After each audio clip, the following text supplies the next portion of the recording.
Eh bien, voilà, une fois de plus, on essayait. Vous êtes nombreux. On vous souhaite la bienvenue à ce webinaire donc, consacré à la transformation digitale dans les logements sociaux, comment développer ce quatrième fluide au service de la réduction des charges, de l'amélioration du confort et de la garantie d'une sécurité renforcée. Donc, avec nous, Adrien Roland, qui est chargé de l'innovation et de l'environnement au sein du bailleur Les Résidences Yvelines Essonnes. Bonjour Adrien. Bonjour Johan, bonjour à tous.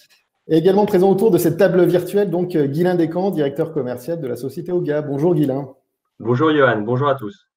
Alors Adrien, vous êtes notre grand témoin sur ce sujet du développement du quatrième fluide. C'est le terme imagé qui qualifie tout simplement les données du logement. Faut dire que les résidences Yvelines Essonnes, c'est 100 000 locataires dans 32 000 logements répartis sur 120 communes. Et vous êtes en pleine phase de déploiement du logement connecté, avec à ce jour près d'1 millier de logements qui sont équipés.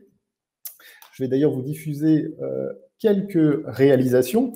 Mais Adrien, je vous propose de commencer par le besoin. Pour un bailleur social, quelles sont les problématiques auxquelles le digital peut apporter des réponses alors ? Alors, merci d'avoir invité à ce webinaire. Pour nous, le digital, c'est vraiment un complément au sujet de réhabilitation des logements. On est parti avec 3 axes forts et majeurs sur le logement connecté. Le premier, et c'est le principal, c'est l'aide à la maîtrise des charges pour nos locataires. C'est vraiment fournir une brique de connecté pour permettre au locataire d'avoir un outil pour baisser ses consommations, les suivre déjà, connaître combien du coût son logement tous les mois en électricité, en gaz, etc. Les réduire grâce à la gestion du chauffage. C'est aussi une grosse brique sur la sécurité du logement, vous l'avez évoqué en introduction, sur typiquement l'alerte de fuite d'eau, l'alerte incendie, qui peut aussi se déclencher à distance. Et puis, une troisième brique, qui est une brique de confort, qui va être plus sur la domotique assez classique, sur la gestion d'éclairage ou de volets. Ouais. Donc, c'est vraiment ces 3 axes-là, finalement, qui vous a guidé dans la démarche. Tout à fait, c'est vraiment ça qu'on avait en tête. Ouais.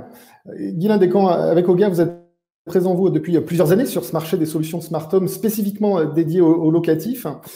Pour répondre à ces besoins, justement, quels sont les services qui sont proposés aujourd'hui sur le marché des technologies digitales ? Alors aujourd'hui, il est possible de répondre à de très nombreux services ou usages dans le logement grâce au digital. Mais ce qui me paraît essentiel, c'est de pouvoir apporter de la simplicité et de la compréhension dans ce que l'on propose aujourd'hui aux locataires.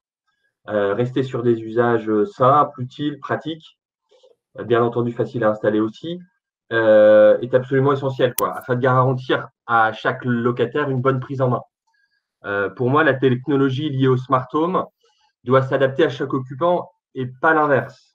Alors, en termes d'usage, qu'est-ce qu'on retrouve généralement ? Le premier sujet est évidemment lié au chauffage, car il touche aussi bien au confort qu'aux économies d'énergie et à la maîtrise des charges, ce que disait Adrien tout à l'heure. En fait, c'est comment permettre à l'occupant d'avoir la bonne température au bon moment, c'est-à-dire finalement l'assurance d'un thermostat bien programmé. Quand on a initié l'aventure d'Oga il y a près de 7 ans, on a commencé à travailler sur un premier sujet, une première problématique exprimée par les bailleurs, c'est l'insatisfaction des locataires liée à la complexité de la programmation du thermostat. Donc finalement, comment faire en sorte qu'un thermostat soit bien programmé, sans programmation requise, et cela grâce à l'apprentissage automatique des habitudes de vie de chacun. Un deuxième sujet est intéressant, c'est Adrien, tu l'as mentionné, c'est effectivement le suivi des consommations, permettre aux locataires de pouvoir suivre ses consommations facilement avec quelques indicateurs simples qui lui permettent de se positionner et d'identifier éventuellement des surconsommations. Cet accès doit pouvoir être assuré en local et sans connexion Internet. Elle doit être facilitante. Et ça, le Smart Home le permet aussi. Un troisième sujet, ça reprend les différentes briques que tu as mentionnées, Adrien, c'est la sécurité. Voilà, aujourd'hui, il y a des fonctionnalités qui sont facilement déployables dans les logements, qui ne nécessitent pas de maintenance spécifique, des détecteurs de fumée connectés, demain peut-être un détecteur de qualité de l'air, c'est un sujet à venir, des détecteurs d'ouverture de porte qui peuvent allier sécurité, intrusion et fonctionnalités liées à l'économie d'énergie. Voilà. Et tous ces objets connectés permettent de générer des alertes occupants en cas d'absence Voilà. Ça, c'est des sujets intéressants. Puis, on a d'autres fonctionnalités qui sont liées au confort, évidemment, qui sont facilitées par le smart home. Une commande scénario centralisée, par exemple, qui permet depuis un seul interrupteur de basculer son logement en mode éco quand on quitte son logement. Des prises commandées avec l'usage de smart plug. Voilà. Le champ des possibles est donc très large. Je n'ai pas tout mentionné. Par contre, il faut éviter à tout prix les fonctions gadgets, peu utilisées, compliquées à mettre en œuvre, difficilement exploitables dans le temps. On reste donc essentiellement sur des piliers énergie, confort et sécurité. Oui, alors finalement, là, on voit qu'on peut faire plein de choses. Il y a une diversité de solutions et de fonctionnalités. Justement, Adrien, au sein des résidences Yvelines Essonnes, quels étaient vos objectifs au moment d'établir cette stratégie du connecté? Alors, on est parti d'une volonté qui est relativement simple, c'est de se dire qu'on voulait un vecteur de modernité pour nos logements et pour nos locataires. Quelque chose qui soit à la fois simple, abordable, mais surtout compréhensif. Quand on parle de logement connecté ou IoT, on rentre très vite dans des choses qui sont difficiles à mettre en œuvre, qui sont compliquées à comprendre. On imagine tout de suite de la domotique, entre guillemets, à l'ancienne, où il faut vraiment de la programmation, c'est difficile pour tout le monde. Tout le monde s'est retrouvé, je pense, à un moment donné, essayer de régler son chauffage avec son mode d'emploi et pas comprendre exactement ce qui se passait. Donc, vraiment, c'était vraiment quelque chose de simple, d'abordable et de compréhensif, qui puisse, à terme, et c'est l'objectif principal, c'est de créer de la fierté pour les occupants du logement. Ouais. Alors, là, je vois qu'on est de plus en plus. On est une bonne grosse vingtaine, presque une trentaine à suivre ce webinaire. N'hésitez pas à nous poser vos questions sur le chat. Je les poserai à Adrien et à Guilain. Alors, justement, Adrien, au regard du coup de cette stratégie, comment vous avez déployé, comment vous avez fait en sorte justement de pouvoir monter une stratégie pour les résidences Yvelines Essonnes? Alors justement, comme je le disais, sur le logement connecté, ça peut vite être très compliqué ou très simple, mais en tout cas, il y a vraiment énormément d'acteurs. Et donc, notre parti pris, ça a été de créer dès le début un showroom. D'ailleurs, on le voit là, il est très beau. On a créé un showroom au sein de notre siège. Donc, on a recréé un appartement. On a créé un vrai logement dans lequel on a testé énormément de technologies différentes. Alors, pas que de technologies, hein, celui de design, on a testé aussi des peintures, des sols différents. Et on a testé vraiment tout ce qui pouvait y avoir sur le marché, ou en tout cas une bonne partie de ce qui existait. Et en le passant à l'épreuve, à la fois de nos collaborateurs, nos gardiens, de proximité, nos agences, mais aussi certains de nos locataires qui ont pu donner leur avis et comme ça construire avec nous et se dire voilà, ça c'était trop compliqué, c'était facile, ça en termes d'entretien, on aura du mal à le suivre. Et donc, c'est vraiment à partir de ce showroom qu'on a pu créer cette stratégie et affiner notre connaissance sur ce sujet du logement connecté. Alors justement, qu'est-ce que vous attendiez d'un fournisseur de solutions connectées? La première chose qu'on attendait, je pense que c'était, je vais me répéter, mais je vous prie de m'en excuser, mais c'est la simplicité. Ce qu'on attendait vraiment, c'est quelque chose qui soit presque intuitif et instinctif pour le locataire, puisque des logements qui vont être neufs et donc des nouveaux entrants qui ne se rendront pas compte de la différence, mais quand vous êtes chez vous depuis 30 ans, 40 ans, si je viens modifier votre logement, il faut que ça soit le plus simple possible. Et donc vraiment, ce qu'on cherchait, c'était de la simplicité et des fonctions qui soient réellement intéressantes pour nos locataires. Sortir ces faits gadgets dont parlait Guilain tout à l'heure, qui justement doit vraiment être vraiment barré de nos réflexions. Guilain, justement, quelle est la politique d'Oga pour proposer des solutions connectées qui soient utiles autant aux locataires qu'aux gestionnaires? Avant tout, je vais répondre par une solution qui est simple, mais c'est tout simplement répondre aux besoins exprimés. C'est-à-dire que chez Oga, on n'a pas conçu une seule solution sans qu'elle réponde à une problématique qui a été exprimée par les bailleurs. Et notre politique, c'est d'être vraiment en partenariat et en co-développement avec les bailleurs. Être réaliste et pragmatique en ayant le souci de répondre à des questions simples. Est-ce utile? Simple, compréhensible, accessible à tous. Facilement et rapidement installable, robuste. Voilà. Donc, il faut bien avoir en tête que les solutions doivent être extrêmement facilitantes et qu'elles doivent faciliter la vie de chacun, aussi bien l'occupant, l'utilisateur, que l'installateur dans la partie déploiement, que le gestionnaire. Voilà. Donc, on essaye dès le début, voilà, de coller à des réalités, de se poser des questions très pragmatiques de ne pas se faire plaisir à travers la technique, parce que pour nous, effectivement, la technologie doit complètement s'effacer devant l'utilisateur. Et c'est pourquoi on a des solutions finalement qui sont nativement évolutives. Le parti pris, ça a été de se dire que via l'utilisation d'un simple interrupteur à l'entrée du logement, on peut déjà assurer de belles promesses en termes d'économie d'énergie et de confort dans le logement, sans avoir besoin de connectivité particulière, sans avoir besoin de connexion à Internet. Voilà. Les bailleurs, d'ailleurs, nous ont exprimé ça, hein. Avoir des solutions qui puissent être accessibles à tout type de profil utilisateur, quelle que soit sa sensibilité au digital. Voilà. Juste l'utilisation d'un interrupteur à l'entrée du logement permet déjà de centraliser ses éclairages, de basculer son logement en mode éco, d'avoir la systématisation des réduits de température en période d'absence ou en période d'inoccupation, ce genre de service. Après, si l'occupant veut aller plus loin, la solution est nativement évolutive, c'est-à-dire qu'elle embarque effectivement la possibilité de télécharger une application mobile OGA ou personnalisée, Yeti, c'est le cas avec les résidences Yvelines-Essonnes, qui permettent à l'occupant en local, sans avoir besoin de connexion Internet, sans parler d'exportation de données, de cloud ou quoi que ce soit, d'avoir la visibilité de son logement, de ses consommations, d'avoir des indicateurs simples qui lui permettent de se positionner et lui assurer le confort souhaité. Et puis, s'il veut aller encore plus loin, mais là on en aura perdu déjà pas mal, hein, et ben de se synchroniser tout simplement en Wi-Fi à sa box Internet à travers le petit module EcoTouch qu'on a vu tout à l'heure, qui embarque un point d'accès Wi-Fi. Je peux le remontrer. Hop. Voilà. Et ce produit, il peut se synchroniser automatiquement à une box Internet. Et à ce moment-là, ça permet de visualiser tout ça à distance. Mais ce n'est pas forcément nécessaire. Voilà. Donc, notre solution, finalement, elle est connectable. Voilà.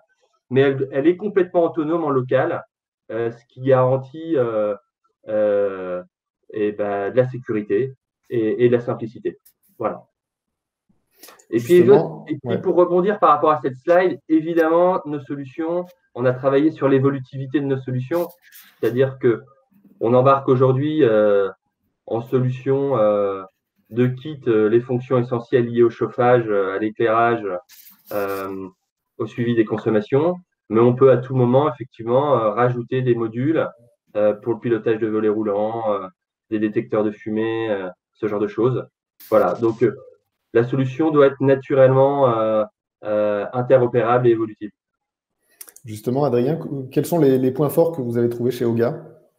Alors, je ne vais pas, sinon on a l'impression que je ne fais que répéter ce mot, mais il y a la simplicité, bien évidemment, le côté compréhensible. Il y a aussi, et Guylain l'a rapidement mentionné, nous, ce qui était important, c'est le sujet de local. C'est-à-dire que il y a les données qui sont importantes, les données personnelles, mais surtout de se dire qu'il y a 3 niveaux, en tout cas c'est comme ça qu'on l'a construit avec OGA, il y a 3 niveaux d'installation et en fait le locataire peut soit utiliser uniquement en local avec cet interrupteur dans son logement et avoir déjà des fonctionnalités avancées, utiliser avec son smartphone mais uniquement dans son logement ou à terme connecté à Internet. Et vraiment pour le coup, ça c'était un vrai critère important pour nous, c'est que ça soit lié uniquement au logement, pas dans les parties communes, pas lié à un cloud obligatoire, etc.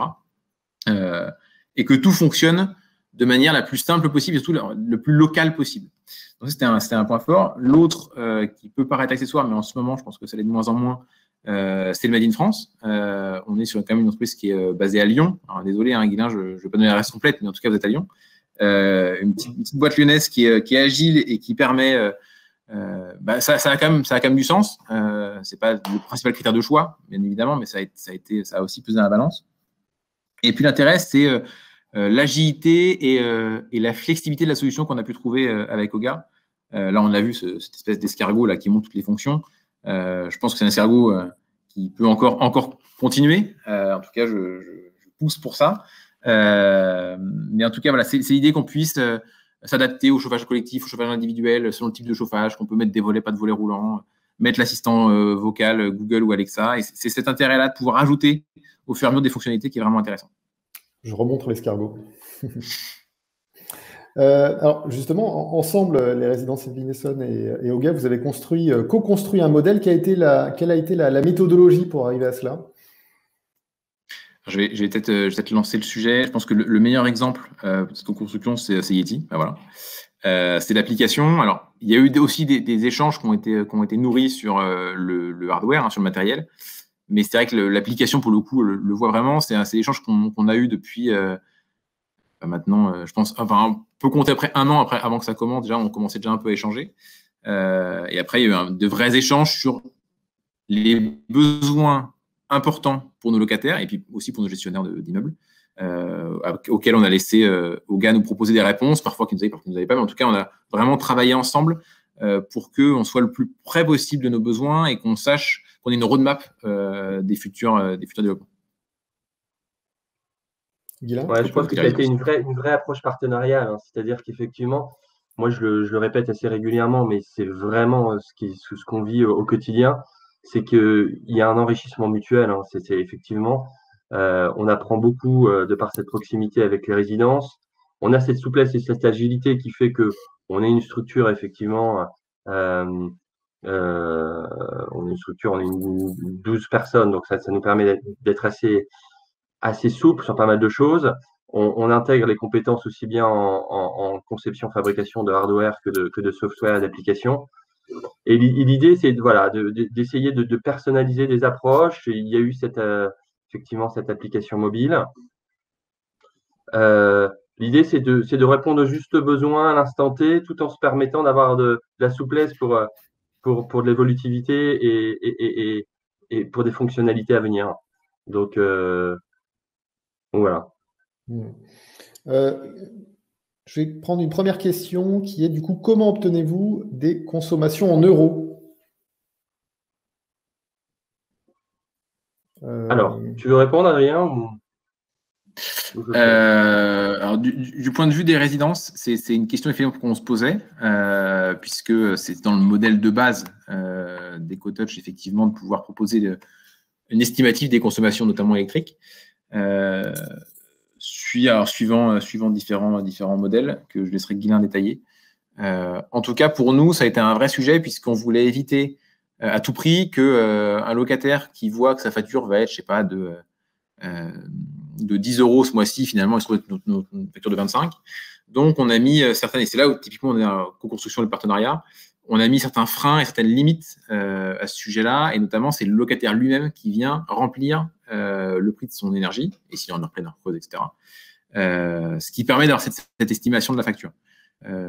C'était important pour nous qu'on ait vraiment ce sujet vraiment personnel, et si le locataire ne met pas ce prix-là, il a juste la consommation en kilowattheure, ce qui est moins parlant, mais voilà.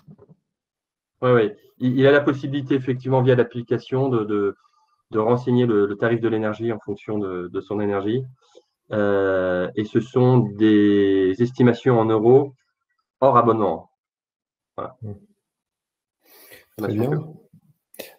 J'incite toutes les personnes là, qui nous suivent, je les remercie d'ailleurs d'être là, à nous poser leurs questions, leurs remarques ou leurs partages d'expérience.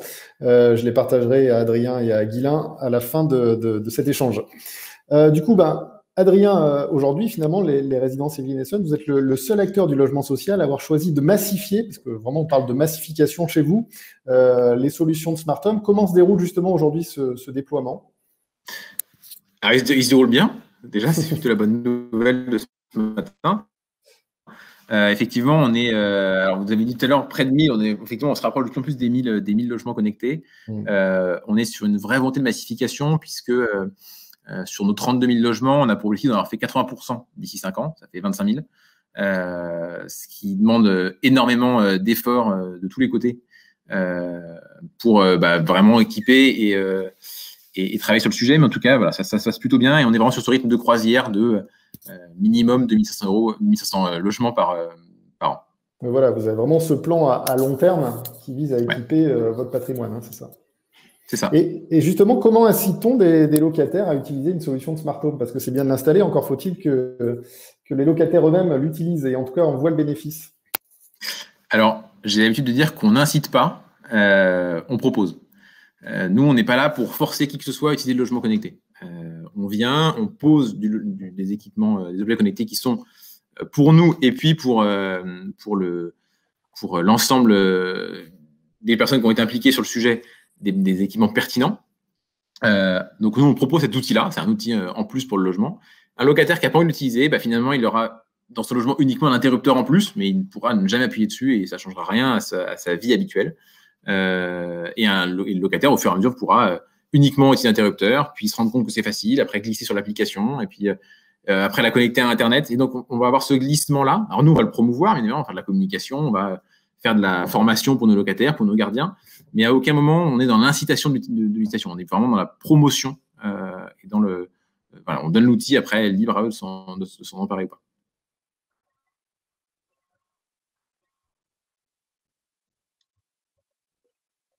Johan ? On a perdu Johan. Johan, je crois qu'on a perdu...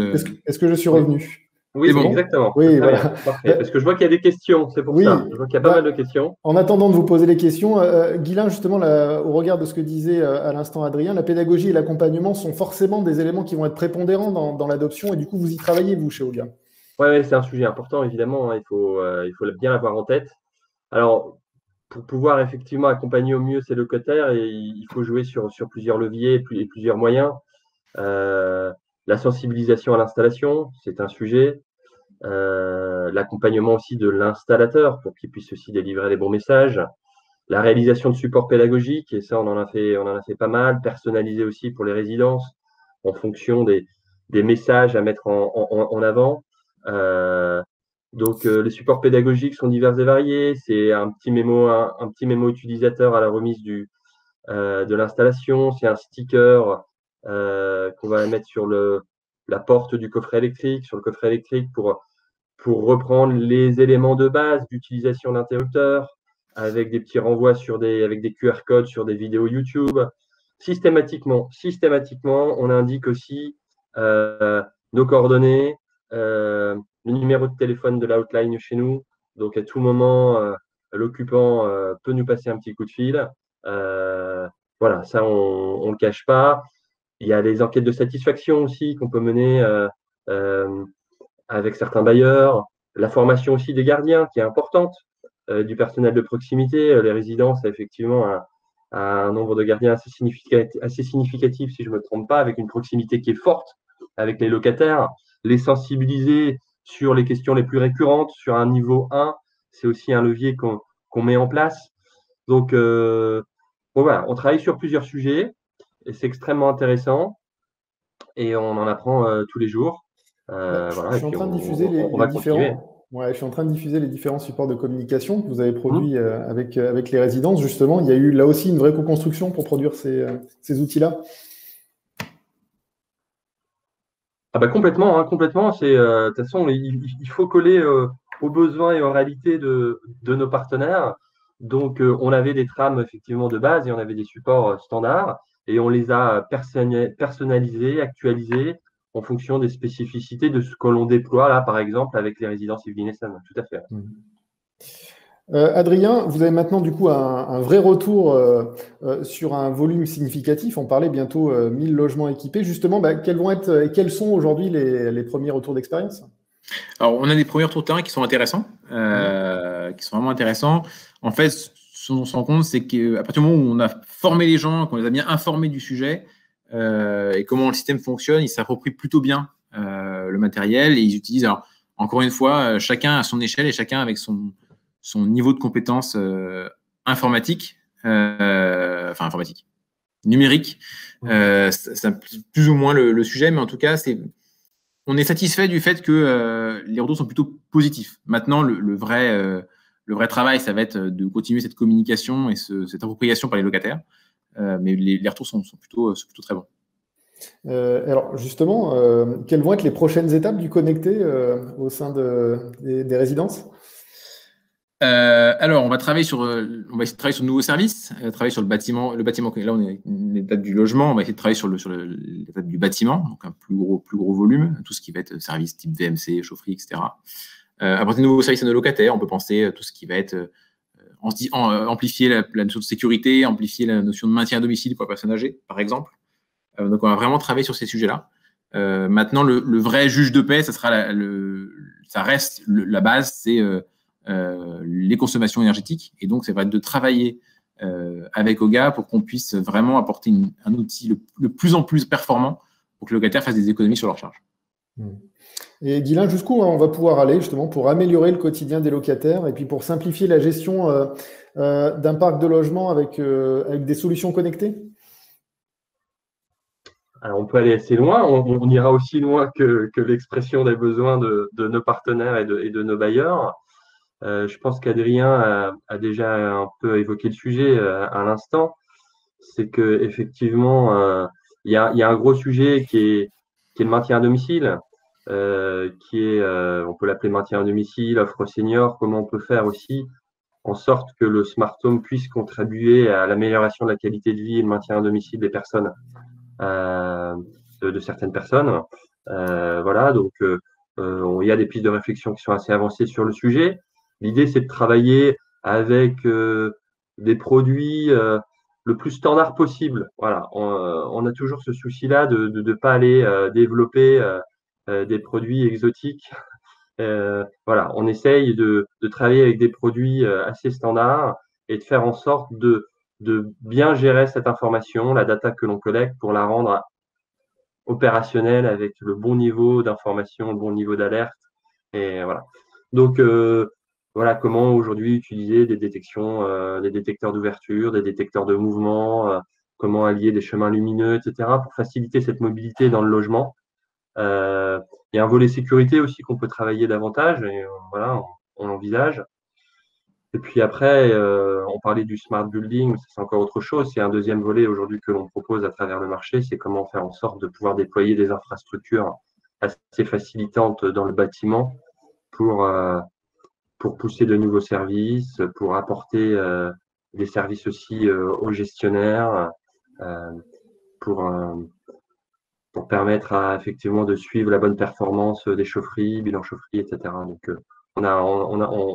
on a plusieurs volets effectivement de travail. On parlera d'ailleurs cet après-midi lors de la deuxième conférence d'OGA à 14h30 de la brique d'après, c'est la brique Smart Building. En attendant, on va prendre les quelques questions qui nous sont parvenues. La première, quel est le coût pour le locataire et pour le bailleur? Alors, du coup, là-dessus, je pense qu'il y a tout pour moi. Pour le locataire, c'est très simple, rien du tout. On a pris le pari que ça ne coûterait, mais disons, pas de loyer en plus, puisqu'on est sur le loyer encadré, mais non, pas de charge non plus. Donc, on est vraiment sur zéro coût en plus pour le locataire, et on espère bien évidemment, au contraire, de l'argent en plus pour le locataire en réduisant ses charges. Concernant le coût pour le bailleur, je vais faire une petite beauté, un peu beauté en touche. Je vous invite à demander à Guylain d'avoir un devis pour vous. Ouais. Oui, non, en tout cas, le parti pris quand même chez OGA, c'est effectivement de pouvoir maîtriser cette partie-là. Donc, on fait ensemble d'avoir des offres assez économiques. Voilà. Deuxième question. Oui. Comment gérez-vous le changement des locataires via l'application? Alors, du côté bailleur, en fait, au moment de l'état des lieux de sortie, on remet à zéro, on fait un reset de l'éco-touch du locataire, ce qui fait que le locataire qui sort n'a plus du tout accès à son logement, et le locataire, quand il rentrera, qui créera son compte d'application, aura pleinement son logement dans les mains, entre guillemets. Guylain, des choses... Bon, il n'y a pas d'autres points à rajouter. L'idée, c'est qu'effectivement, s'il vient avec sa box Internet et qu'il se reconnecte, ça écrase automatiquement, si je puis dire, les données précédentes. Donc, ça assure effectivement l'anonymisation des données. Voilà.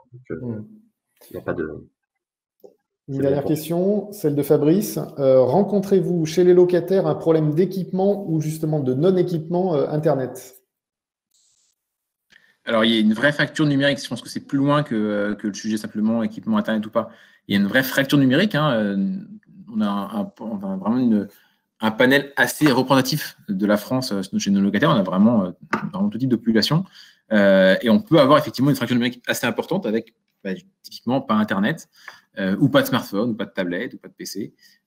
Donc oui, ça peut arriver, et c'est d'où l'intérêt de travailler sur cette solution d'EcoTouch qui fonctionne uniquement, qui peut fonctionner en tout cas uniquement en local, avec ce fameux interrupteur entrée-sortie qui gère déjà le chauffage, les lumières, les volets roulants s'il y en a, etc. Okay. Oui, la connexion Internet n'est pas requise. Oui, c'est un des points forts aussi. Ok, très bien. Bah, écoutez, on est arrivé au bout des questions. Il est 11h30 passé d'1 minute. Je vous remercie à tous les deux d'avoir participé et d'avoir répondu à nos questions. Merci à tous de nous avoir suivis. Je vous donne rendez-vous cet après-midi à 14h30 pour la seconde conférence OGA. Nous vous proposons une conférence sur le thème « Passer à une gestion digitale des bâtiments, comment s'assurer simplement du bon fonctionnement de ces équipements techniques afin de garantir efficacité énergétique et satisfaction des occupants ». Et nous serons avec Stéphane Gagnat, le président de la société OGA. Président fondateur. Ouais. Président fondateur. Voilà, je vous partage la slide. Et en attendant, je vous donne rendez-vous sur le site internet d'OGA pour découvrir les solutions connectées et nos réalisations. Je vous dis à bientôt. Merci à vous tous. Merci à tous. Au revoir. Au revoir.